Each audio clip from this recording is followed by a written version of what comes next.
Thank you. Thank you, Olivia and team, for getting us all here together this morning. I'm going to start because we've got a busy hour ahead of us. But could I firstly say a huge thank you to all for taking the time to join this particular session this morning.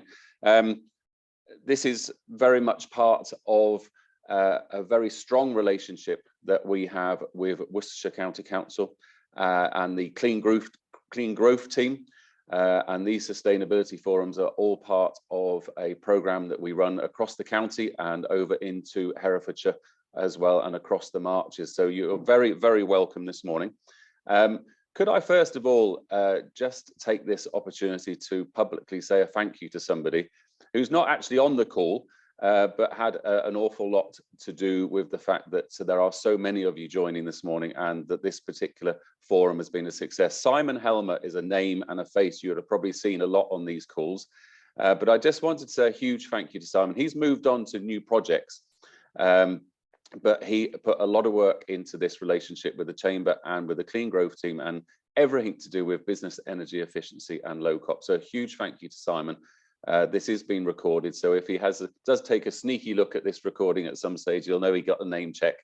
But it's also a big thank you to the team at Worcestershire County Council, the whole Clean Growth team, who are working with the Chamber of Commerce on the Business Energy Efficiency Programme and the Low COP programme as well. So big thank you to everybody there.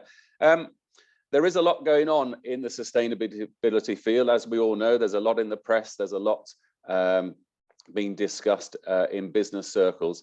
And after this particular session, we will be forwarding out to you a link to something the British Chamber of Commerce submitted to government recently, which was their 5-point plan with regards to energy costs.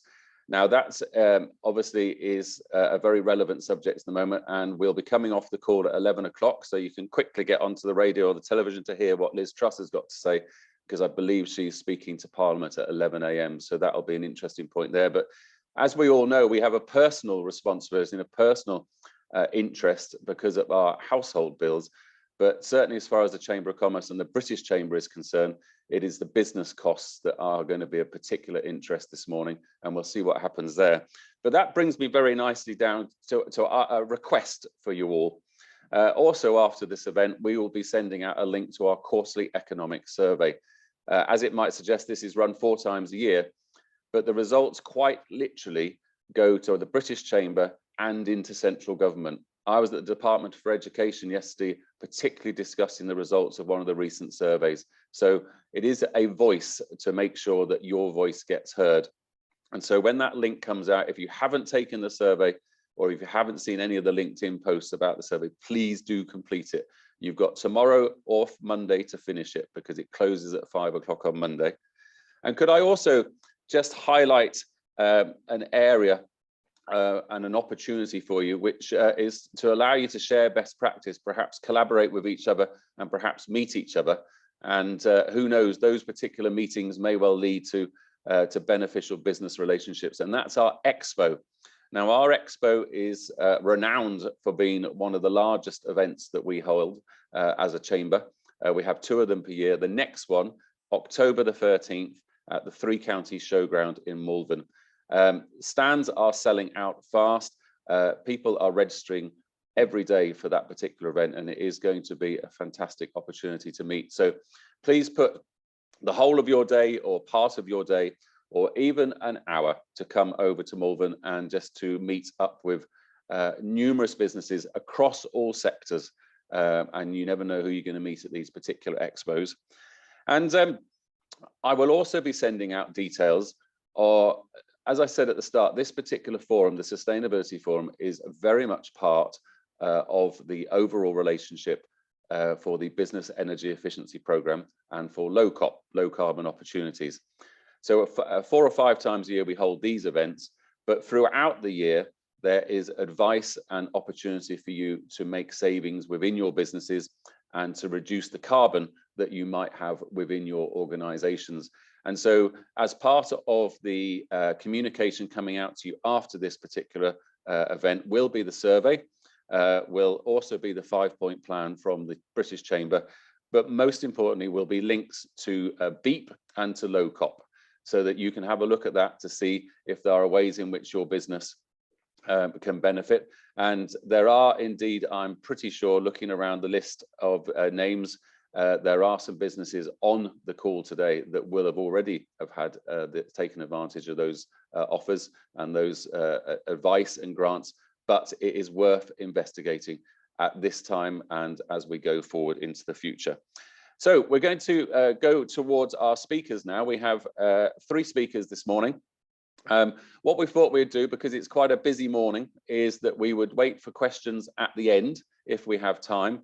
Alternatively, of course, please do use the chat function if you wish, and use the chat function if you've seen somebody you recognize to sort of make contact with them and to work through the morning there. So it's interesting that in terms of our speakers this morning, one of the strong sectors that we have as part of our membership is, of course, the manufacturing sector.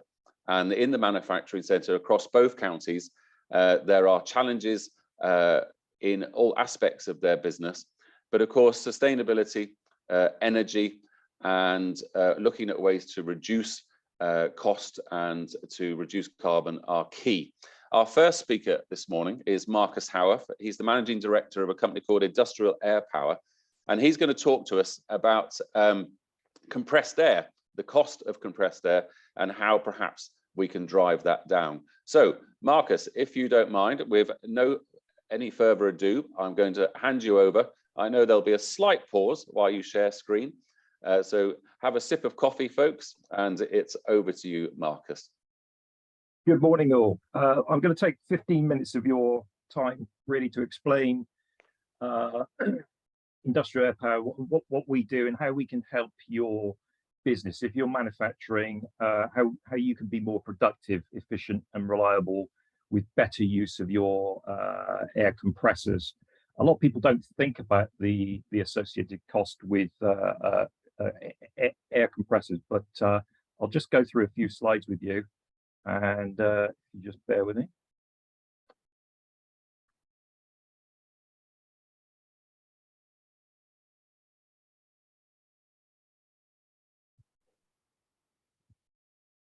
Okay, right.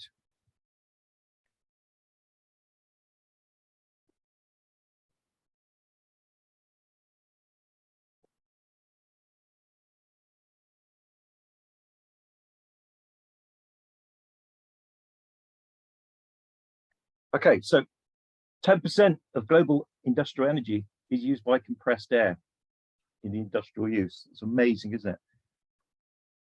And the facts about compressed air: typically, the energy consumptions in globally is between 2 and 40%, average 12% in Europe. 70% of the total compressor lifetime costs are related to energy, electrical energy. And leakages, air leakages in pipework can take up to 35% of the total air consumption. So that's wasted energy. And fluctuating air demands in general, even if there is no demand, compressors will consume up to 20% of the nominal power of that compressor. And proper maintenance obviously reduces energy consumption. So what can we do? We can fix leaks. So reducing air leaks is basically the single most important energy saving measure you can take. A leak test and a repair program will save you money. Just one 3mm hole could cost you over £600 a year in wasted energy. So a leak survey is important for any business that is manufacturing using a lot of air. I've been to many sites and data logged their sites for weeks. Huge steel plants where they consume massive amount of compressed air, and they're actually wasting £200,000-300,000 worth of energy a year in one single area because of air leaks. Changing behaviour. So many actions that we require elements of maintenance or equipment upgrades, but the human element should not be overlooked. You can make substantial efficiency improvements by implementing new processes and encouraging staff to use compressed air more efficiently and safely. So turning air compressors off when they're not used, tools disconnected at the end of the day, everything shut off. Heat recovery. Now, heat recovery is quite an interesting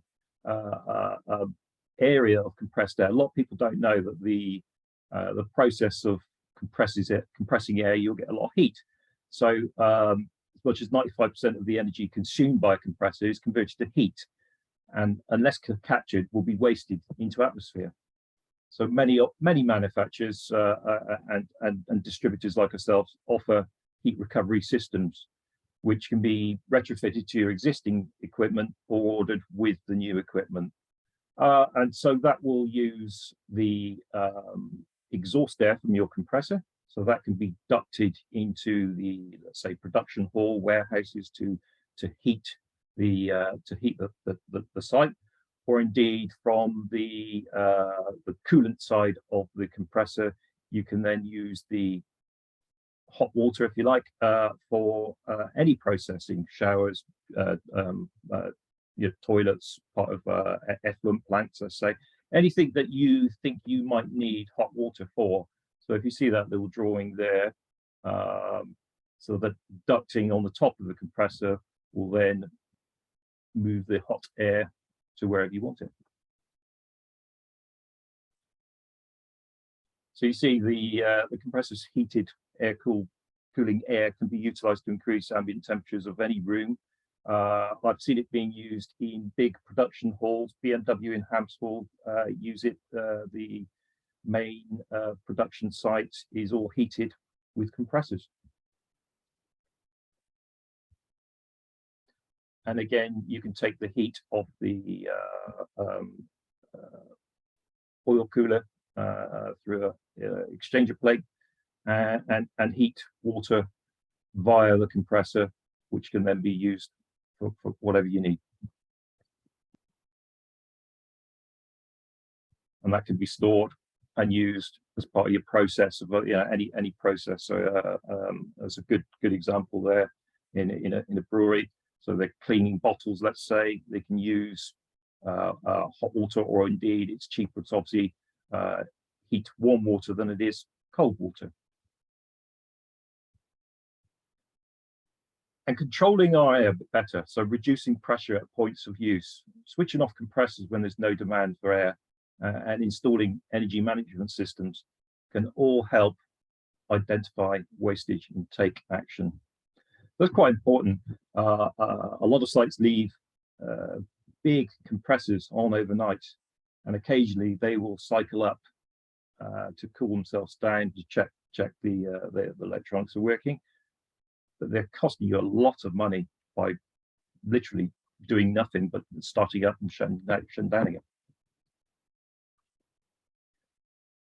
So manage air downstream. So treating air to remove dirt, water, and oil is necessary, but can use a lot of energy. Your process is likely to only need a proportion of compressed air to be treated to a very high purity, so high standard. In these cases, excellent savings are achievable by treating all generated air to a minimum acceptable level and then improving purity at the desired level at the point of use. So that means that let's say you are pumping up tires in a garage, you wouldn't really need any filtration there. But if you were, say, producing chemicals, pharmaceutical, then you would need a lot of high efficiency filtration. But you might only need that at one point. So it's pointless filtering all of your compressed air at the compressor level. Just do it at the point of use. So you use far less air. One important thing I think for all is improving maintenance. So low-cost regular maintenance will help retain leak rates and the reliability of the equipment. Three key drivers for any successful business is productivity, efficiency, reliability. If you haven't got equipment that hasn't been serviced, none of those will happen. you should also consider a policy that specifies that energy efficiency options are purchased when replacing all equipment. Now, there are incentives by the government to have variable speed, efficient compressors, efficient dryers, lowering your carbon footprint, even lowering the size of the compressor, the frame size of the compressor, by having a reputable company data log your site to see how much air do you actually consume. Do you need a big compressor? Can you run your business with a smaller compressor? Using genuine parts is really important, I think, on premium product compressors. You want to retain that efficiency, and by having genuine parts and preventative maintenance, you will retain the original specific powers, if you like, of that compressor when you put it in new. So these are just measures which I can send to you at any point, which will demonstrate the sort of percentages that you could save, and the contribution to your energy savings, if you like. So controls is a good one. If you've got a bank of compressors that are just running independently, not talking to each other, it's easy to have them hooked up where you can see which unit is running inefficiently, whether you should use a variable speed unit or a fixed speed unit, and again, cooling and filtering. So making sure that the filters are regularly changed and that cooling is there. In the last few months, we've probably had more call-outs than any other time because of the rather inclement weather we've had, and this is down to poor cooling of the compressors. Now, when that compressor stops running, your production stops, and you're still paying your staff. So it's very important that you look at these and think, well, how much is it going to cost me to improve my cooling, drying, filtering, versus having one of my compressors break down and we are not productive. Reducing air leaks, I think, is probably the single most important thing for you guys to look at. We offer a service where we can come around and measure that, and quantify it and show you where the air leaks are. And quite often it's just a case of nipping up these connections or replacing a very small part of your pipe work that will save a heck of a lot of money. On my last slide, so data logging. So data logging is a service that we offer. It basically monitors the whole system and ensures that the compressors are running and operating correctly, efficiently. The control of the compressed air system is very important to a trouble-free operation, as you know. So the idea is that if you have a stable, clean supply going to your system, and you can then focus on what you do best, making whatever you make. But as long as the compressed air system is as it was when it was installed from day one, you can focus on what you do well. There's a nice little comment there from that guy. To measure it is to know. If you can measure, if you cannot measure it, you cannot improve it. Okay, that's me. Thank you. Marcus, thank you very much indeed. Was that okay? Yeah, that was absolutely great. And I'll tell you, there's a few key words that I was picking out there. I did enjoy your reference to productivity, efficiency, and reliability. I think this forum, of any forum, maybe the manufacturing forum as well, but it's certainly that is key to everybody's operations within this particular forum. I was also very interested with regards to your reuse of resources, the elements of control, the importance of efficiency. But I think also the one that probably was picked up there by myself and maybe by others on the call was the quality of conditions that this can actually have to workspace. And I think now, in times where we are trying to attract or even retain some of our teams, if we can control those conditions and actually make those conditions better, then that's absolutely fantastic. Also interesting that sitting on the grant panel, as I do, compressors and heat exchange is certainly a topic that comes up on a regular basis. So yes, it's a big opportunity for organisations to make sure that we are working as far as that's concerned. Before I go on, Olivia, you have your hand up. I do. I've had a question sent to me directly. Do you want to answer questions now, just because we finished a tiny bit earlier, or do you want to save them until the end? Entirely up to you, whatever format you want. Let's go for it. Let's go for Yeah, it. let's go for it. Yeah. Phil, it's the one from you. Did you want to come off mute and ask your question? Hi, yes, can you hear me? Yes. Cool.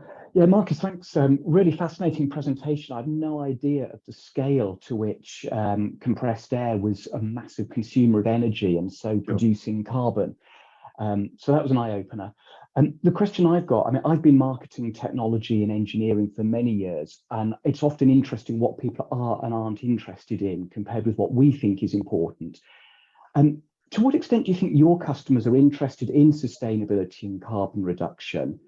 Or do you think that really it's all about the money saving with the CO2 just a side benefit? Or do you think people really are, as individuals and as businesses, chasing after the carbon reduction because it's the right thing to do? I've been in this industry for a long time now, and I think it was on the wish list of many buyers a few years ago. The slight additional cost to say have heat recovery put in place was often not allowed with the purchase, if you like. But with energy costs soaring, these improvements have never been so important. You've got to consider compressed air is as expensive as gas. And when you are wasting compressed air, that's a lot of money. If you can harness the negative side of heat, of compression, if you like, if you can utilize the heat for heating rooms, heating water, whatever processes you've got, it's free. You're already running the compressor. The negative side of running that compressor can be a positive. Thank you. Good stuff. Thank you very much for the question, Phil. I think we could. Oh yeah, go for it. Another question from Kim. Kim, do you want to take yourself off mute and ask your question? Hi. Yes, I'm going to put a video on for this as well. I don't know if it's relevant or not, but I have a role on the parish council where I live, in the village where I live, and they are the landlord of a property. And it came up at the meeting at the parish council last week that the tenant of the shop in the village is having a big problem with the heat generated by a bank of freezers that they have in the back of the shop. And I don't know if it's connected or relevant, but they are talking about needing to drill holes in the building to add ventilation to take the heat outside. And I'm just thinking, oh, that's such a waste of good heat. Yes. And I did raise the point with them during the meeting. Well, couldn't they just channel some of that heat into the shop so that they've not got heating costs? And they said, well, actually, we never heat the shop anyway. So it just seems, from a sustainability and an environmental point of view, seems such a shame. But is there anything that can be done, or is there an investigation that could be made to see whether there are other solutions, whether they can use this resource that's just having to be thrown away? Yeah, you know, fridges and freezers have compressors in them. That's part of the process, and obviously the heat dissipated from the fridges will then go into the shop, into atmosphere. It can be difficult to duct from fridges and freezers into another zone because the compressors are generally quite small and they don't generate enough throw, if you like, enough heat to then move it through ducting to another area. but it certainly can be looked at. It's, you know, it's impossible to say until you actually look at it, but it's, again, it's free energy there. There is potential. If you can duct that heat into a shop, why not? That's great.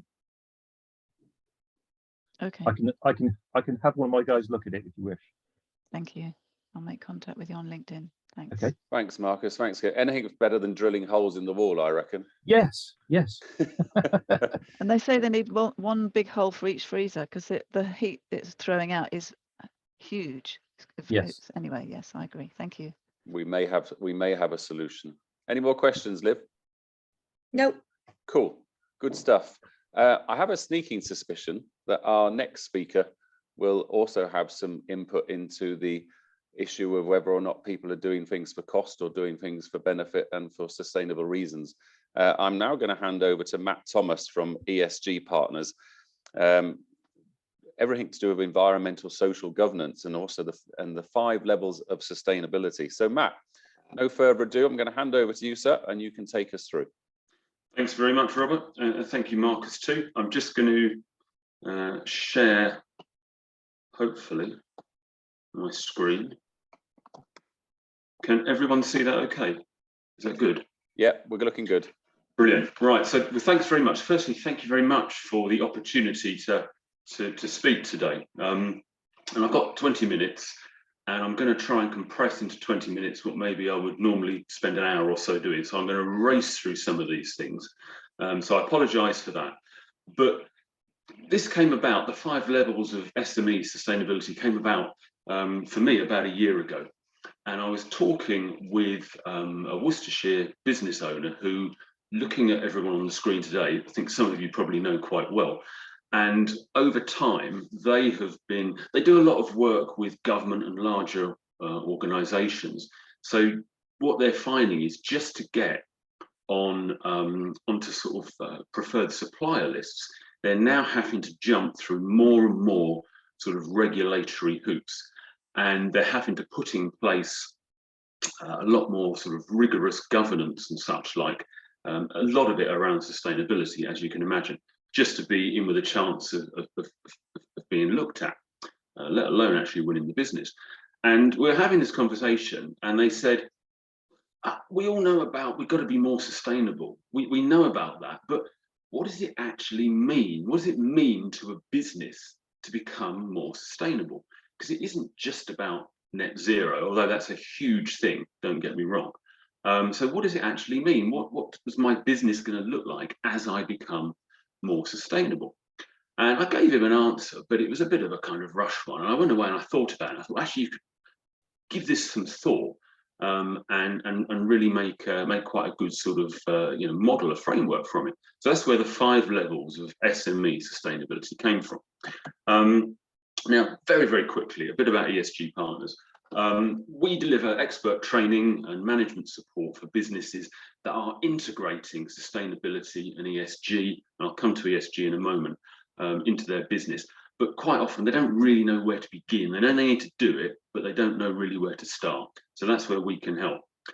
Personally, I've got 22 years working in renewable energy, carbon management, more recently ethical finance. So I come at sustainability from what probably is seen as the kind of traditional route, which is through energy efficiency and carbon reduction. But there's a lot more besides. And ESG Partners, we work with a select group of professionals, small group of associates that are specialists in specific areas of ESG and sustainability. Right, so that over and done with. There are 5 broad levels of sustainability, and these are the behaviours that SMEs from all business sectors will exhibit, and they'll fit into one or more of these levels. And there is that phrase, the way you do anything is the way you do everything. So it's very rare to find a business that maybe is doing really, really well in one area and really, really badly in another area, because things sort of move up on a level. So before I start, what I would ask is just give it some thought. What level, when I go through them, what level do you think your business is in now? And what level do you want it to be in, or do you think you need it to be in? and by when, at what point in the future. So, as I say, I'm going to race through some of these things, but sustainability and ESG. Now, I think everyone has heard of the word sustainability, obviously, but ESG, maybe you've heard of that, maybe you haven't. I think a lot of people think it's basically the same thing. So just to quickly run through some of the differences and some of the similarities. Sustainability is based on what we call the triple bottom line model, with the one on the left. So it looks at planet, it looks at people, it looks at profit, and it's often known as the 3 pillars of sustainability, or sometimes even the 3-legged stool. And it was put in place. It was created by a guy called John Elkington in the late 80s, and he basically said that if your business, if the impacts of your business on the planet are controllable, are sustainable, and if the impacts of your business on people are sustainable, they're not too detrimental, and your business is profitable, that's a sustainable business. And then a few years back, ESG comes along, and that's environment, social, and governance. Now, on the face of it, you think, well, environment and planet, kind of the same thing. Social and people, pretty much the same thing. Governance and profit aren't the same, but I think there's probably an assumption that every business needs to be profitable. So the governance side looks more at the sort of legal ways, the regulatory side of things, how the business is run, how resilient is it being run for the future. So on the face of it, you'd think, well, ESG and sustainability are sort of the same thing. There's a very big difference. The sustainability, the triple bottom line, is outward looking, and it says, what impact does the business have on the planet? What impact does the business have on people, and how is that to be reduced? ESG flips it around. ESG comes from really the investment sector, and it's part of the sort of non-financial due diligence that investors use, and it's much more on a risk basis, isn't it? It says, well, what impact do changes in society have on the business? What impact do changes in environment, in the natural world, have on the business? So it's very much more a risk management tool. I see them as two sides of the same coin, really, both equally as useful. So actually, sustainability and ESG are not the same thing, but for the purposes, confusingly, for the purposes of what I'm about to talk about, let's just assume they are. And finally, before I get going, this is what I call the ESG essentials for SMEs, or the sustainability essentials for ESG, for SMEs. Climate and energy is absolutely up there. And that's the one that I think probably most business owners would associate with sustainability. Climate and energy and management of greenhouse gases. But there's other things to look at as well. There's supply chain. And I'll go into this in a little bit more detail now. There's supply chain. There's what I refer to as essential governance. And depending on the size of the business and depending on the sector the business is in, that governance is going to change. So it's going to be appropriate to a business. Water, waste, and plastic. And lastly, DEI, which is a phrase some of you may have heard of, some of you may have not. It means diversity, equity, and inclusion. So it's very much focused on the human side of things. And I would confidently suggest that 99% of SMEs, if they're looking to put sustainability and or ESG measures into their business, these 5 broad areas will cover absolutely everything. So sometimes you think, well, where on earth do I begin? Begin here. These 5 areas will cover everything, unless you're a very, very, very specialist business. So when I'm going to use these 5 areas in the levels of sustainability. So let's crack on. I'm just going to reduce. Sorry, I'm just seeing too many people there. I'm just going to move that. Right. So what we're going to look at, like I say, the 5 levels, and we're going to look at the 5 areas I just talked about: climate, energy, diversity, equity and inclusion, water, waste, plastic, supply chain, and essential governance. And we're also going to then look at leadership and strategy, and we're going to look at stakeholder relationships, Absolutely crucially, we're going to look at company culture, because no matter how good your sustainability or ESG strategy is and the planning, if your company culture is not moving with that, your efforts are likely to fail. So I'm going to start by painting a bit of a dark picture, and I apologize for that, but you have to start at the bottom. And the first level we're going to call pre-baseline. Now, I would make it very clear that I think the kind of companies that operate in this area are very, very much in the minority. It's a tiny minority, but they do exist. And you do sort of, hear in the news sometimes companies come up and you think, what on earth are they doing that for? Pollution, or sometimes even corporate manslaughter and things like that, just because they haven't been running their company properly. So let's just run through on a leadership and strategy basis. This kind of company, it's got no real management consideration for sustainability or ESG.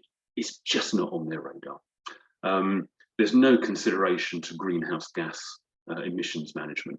And this has actually changed a bit, because until about 3 or 4 months ago, I also had in there energy efficiency. But given that energy prices are now so high, any business, regardless of what their position on sustainability is looking at that. So from a diversity and equity inclusion perspective, at best, this business is compliant, but sometimes, they haven't got proper contracts in place for people, and potentially it's exploitative. Waste management just doesn't really feature. You use something, you throw it away. Price-driven procurement, and I'm not going to go through every one of these things, but and very little governance, especially around sort of health and safety or data security. And I would actually just say there, aspects like cyber security. You never really consider cyber security as being a sustainability matter. It absolutely is. If you're looking to create a sustainable business for the long term, data privacy, absolutely crucial. If you're holding customer data digitally, it's absolutely crucial. So that all becomes part of the governance side of things. Stakeholder relationships for this company, they're just reactive. They wait until someone complains. That's pretty much it. So from a cultural perspective, it's possible that this company is operating illegally. Now, I said I'd start with a dark picture, and as I say, very few companies operate like that, but we'd call that the pre-baseline, not good. And I don't know if this company really has got a great future, from a commercial perspective. Now, this is where we'd call what we call the baseline, the sustainability baseline for SMEs. So from a leadership perspective, sustainability and/or ESG are considered. It's certainly on their radar, but it's seen as a cost. It's a bit of a box ticking exercise. It's going to cost money, and you need to do it as cheaply as possible. There may not be greenhouse gas emissions targets, but there's energy management in place for obvious reasons. That's good. There's an awareness of DEI, but there's not a great deal of planning and activity around it. And from a resource perspective, it's very much what's known as linear rather than circular. So something is bought, it's used, it's sold, it's thrown away.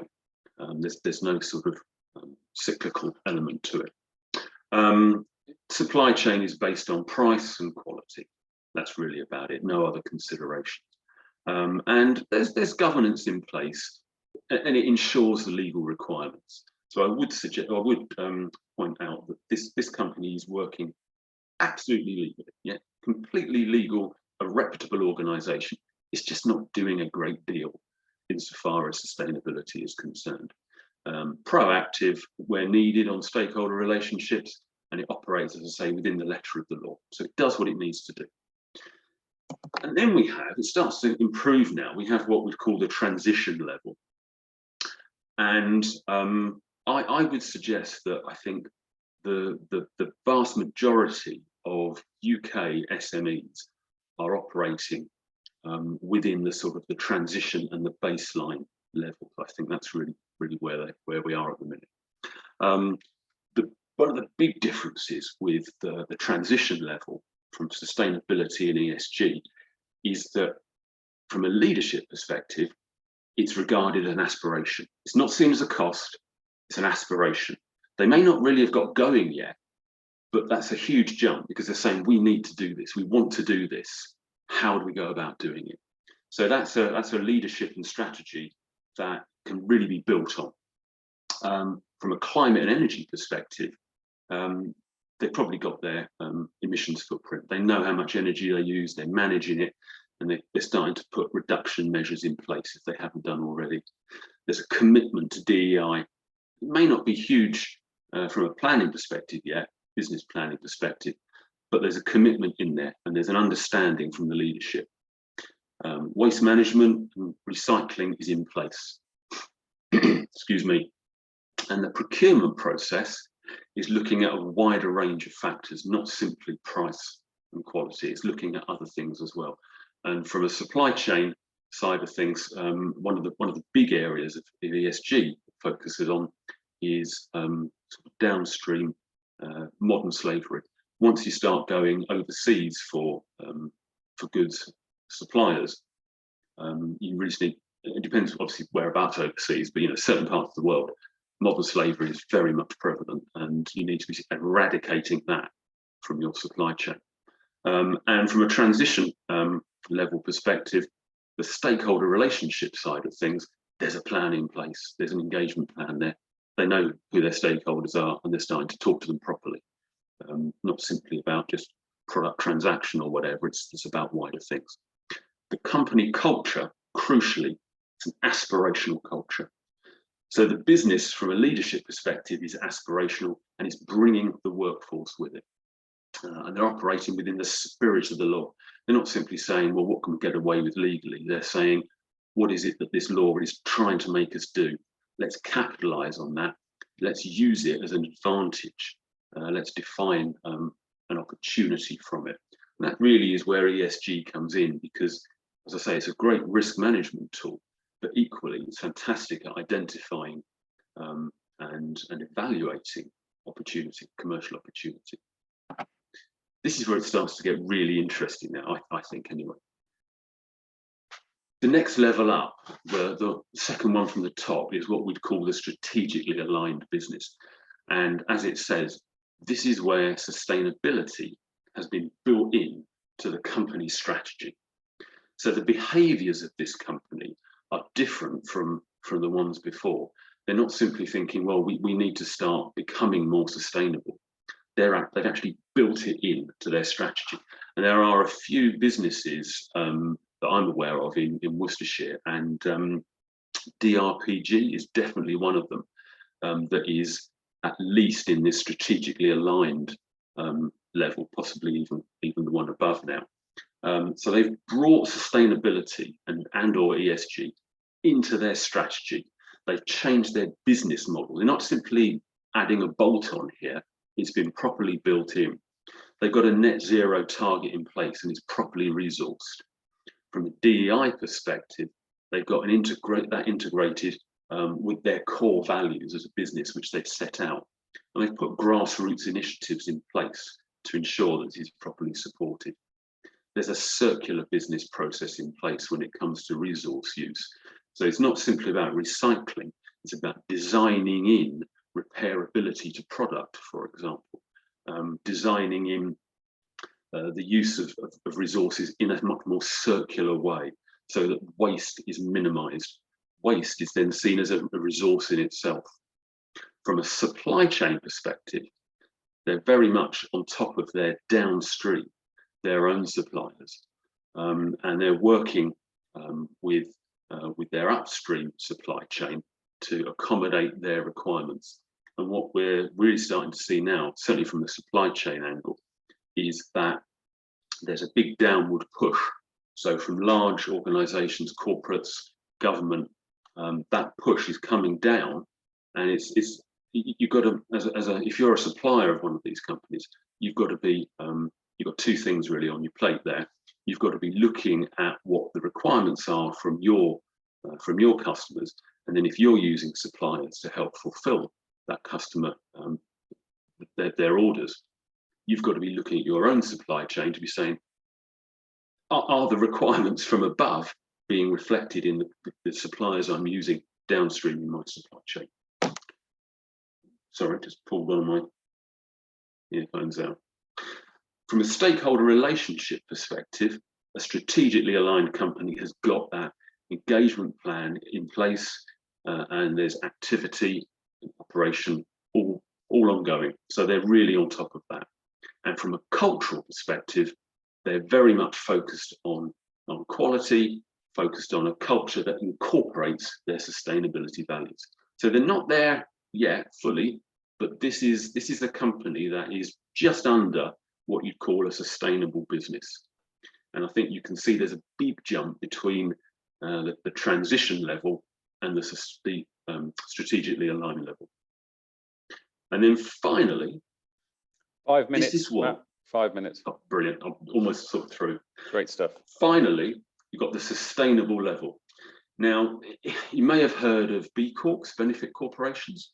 I think a benefit corporation, a B Corp would be in here. You don't have to be a B Corp. So from a leadership perspective, there's now a purpose-driven business model that's designed around sustainable parameters. Net zero is in place, or even maybe net positive. So they're giving back. It's a DEI leader, this business. And from a water, waste, plastic resource perspective, to regenerative, and there's a circular model in place. Impacts on environment and society, negative impacts, are minimal, if there are at all. From a supply chain perspective, they're now just looking up as well. So they're saying, well, actually, do we want to be doing business with this company that wants to do business with us? Are they the right kind of company for us? And you're now getting businesses that are being selective about their customers, even if they're sort of big corporate customers, because they don't fit with their own company values.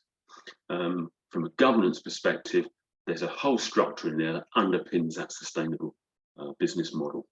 And as you'd imagine, from a stakeholder relationship perspective, they are a leader in that, and they support their stakeholders and indeed their supply chain partners. They support their own sustainability transition. And from a cultural perspective, values and purpose and sustainable action are embedded in that culture. So I hope, whizzing through that, it gives you a decent idea of the kind of levels of behaviours that businesses exhibit as they move sort of up the sustainability ladder. And as I say, I think most SMEs in the UK are probably within the transition and or baseline levels at the minute. So going back to that question, where's your business now and where would you like it to go? So just to wrap up, there we are, that's everything. Very, very quickly, I'm about to run a course, and there's a decent discount, very good discount, 50% discount for any chamber members for this side of the new year. It's over 6 modules. So get in touch, please, if you wish, or if you know of an organisation that would benefit from that. Thank you very much for your time, and I hope that was interesting and of use as well. Yeah, great stuff, Matt. Thank you very much. And you were good enough to put your contact details in the start of the chat, so I'm sure people can make contact there. I'm sure people can identify where they sit somewhere on that grid, and I'm sure they can see ways that they can improve. I would recommend everybody having a look at DRPG's website because of the work that they've done. They're a chamber patron, and they've done some great work in that place. And also look at the quarterly economic survey for Q4 last year. That was sponsored by the Clean Growth team, and there's some fascinating insight into how customers and staff are actually driving people, driving businesses towards greater sustainability. So what I want to do now, as you know, we're working in conjunction with Worcestershire County Council with the Sustainability Forum, and I was alerted of a project which is available right now, which is partnered with a company called Climate Essentials, and we have Laura Mitchell with us to give us a brief update on what it was. That's the word I was looking for. Laura, over to you. Hi everyone, thanks so much and good morning. So I'm just going to give you a little bit of a brief overview of this project that Robert's just spoken about.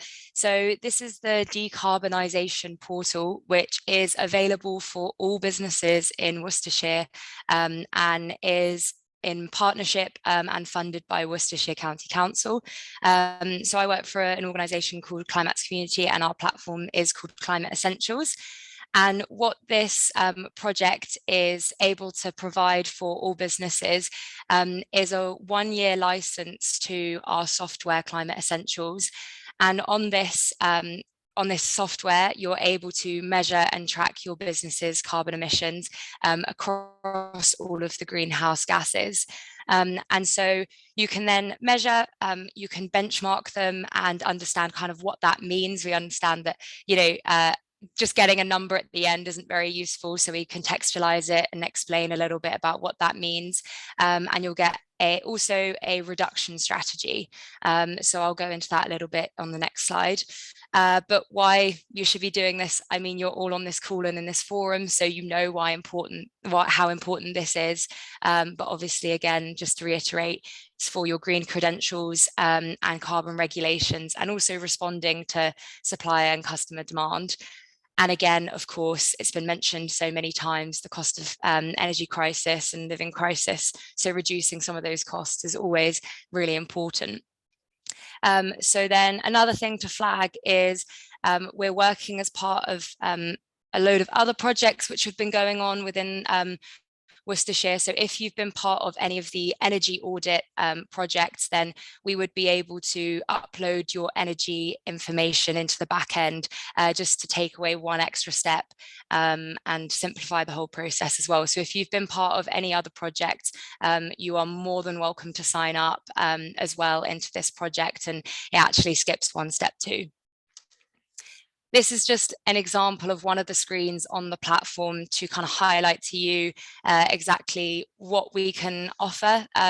It's part of the reduction screen where you can go in and based on your company's carbon data, we can recommend and quantify the carbon savings that you would be having from those actions.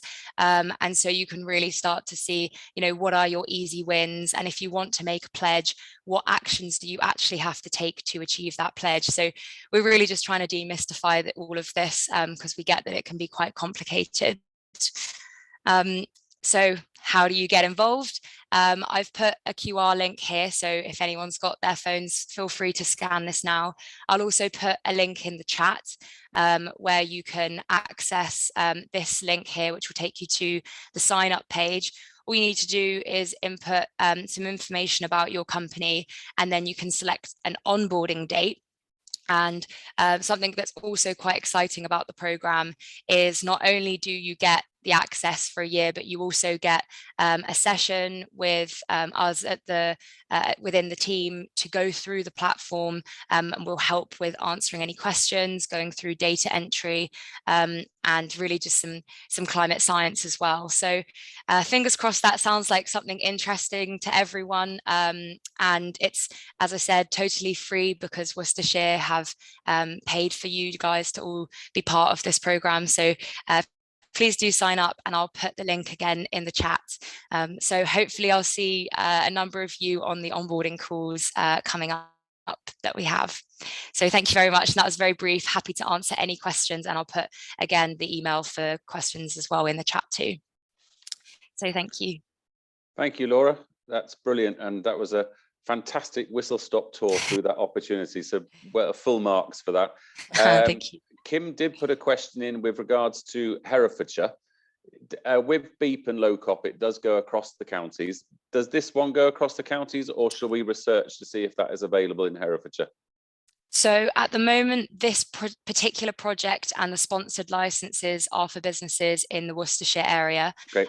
If you're based in Herefordshire, then please do get in touch. I'll put my email as well in here, and we can discuss if there's anything that we can kind of do, or as well if anyone, we could maybe potentially talk about getting a project similar in that area. So maybe Robert as well, something we could pick up afterwards as well. Good stuff. Thanks, Dora. And thank you, Zoe, for putting a link in the chat there. So that's really useful in regards to that. Hopefully, I think it might have been Kim that asked the question, so I hope that link has come up on the chat there to help with. Good thumbs up, fantastic. We like thumbs up. That is superb. Now, a few minutes to spare. I know you all want to hear what Liz has got to say. Sorry, what our Prime Minister has got to say. And that is due any moment now. But I would like to take this opportunity to thank Marcus, to thank Matt, and to thank Laura for your contributions this morning. These sustainability forums are all about sharing best practice and learning something, and I'm sure everybody has done that this morning, and it's food for thought in many cases amongst our businesses. To Amy Jade, congratulations on day 5 for your first forum, and to Olivia, thank you very much for steering us through. And a big thank you to the team at Worcestershire County Council and the Clean Growth team for the efforts that we all work together on, but you guys are instrumental in making things happen. So a huge thank you to you. But the biggest thank you across the counties, and we have representatives from Worcestershire, Herefordshire and Shropshire here this morning, across Worcestershire and the Marches. Thank you so much for taking the time. Please send us stories. Please send us examples of best practice. Please send us anything you think would be useful. We have a sustainability hub. We have a cost of business hub that we are currently creating and going live with at any moment now. And we just need input with regards to that. So all of these stories that you probably have, let us know and we will make sure we get those over. So 10:58, put the kettle on, only as much water as you need because you'll save energy, and have a look at what the government have got to say to us in the next few minutes. We'll see you at the next forum. Thank you very much. Thanks all, bye. Thank you. Thank Bye. you.